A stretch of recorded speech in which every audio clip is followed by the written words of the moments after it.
দিনটা ছিল পয়লা বৈশাখ। তো সবাই মিলে আমরা প্ল্যান করেছিলাম আমরা একটু সিনেমা দেখতে যাব। তো অনেক দিন ধরেই আমরা প্ল্যান করছি, কিন্তু কিছুতেই যাওয়া হচ্ছে না, কোনো না কোনো বাধা পড়ে যাচ্ছে।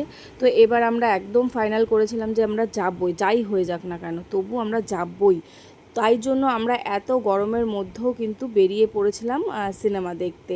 পয়লা বৈশাখের দিনকে মারাত্মক গরম পড়েছিল আমাদের এখানে, এত রোদ, ভীষণ রোদ ছিল। তো ওই রোদের মধ্যে আমরা বেরিয়ে পড়েছি। এখানে পাপড়ি টিকিট কাটছিল রানাঘাটে যাওয়ার জন্য। আমরা যেহেতু রানাঘাটে গেছিলাম সিনেমা দেখতে, তো রানাঘাটে যাওয়ার জন্য পাপড়ি টিকিট কাটছিল। আর হ্যাঁ, এই মুভিটা কিন্তু পাপড়ি আমাদেরকে দেখিয়েছে। ও অনেক দিন ধরে বলছিল যে বৌদি তোমাদেরকে একটা মুভি দেখাবো। তো বললামই তো, অনেক বাধা আসছিল বলে আমরা আসতে পারছিলাম না। তো ফাইনালি আজকে চলে এসেছি, আর মারাত্মক গরম ছিল। আর আমরা এখানে আসার পরে দেখছি আমরা অনেকক্ষণ আগে পৌঁছে গেছি।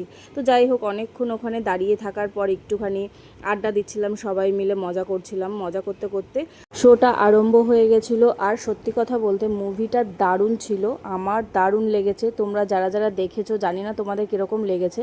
তো যারা এখনও দেখোনি অবশ্যই তাদেরকে বলবো অবশ্যই এই মুভিটা দেখো, দারুণ লেগেছে। এক কথায় সুপার ডুপার হিট।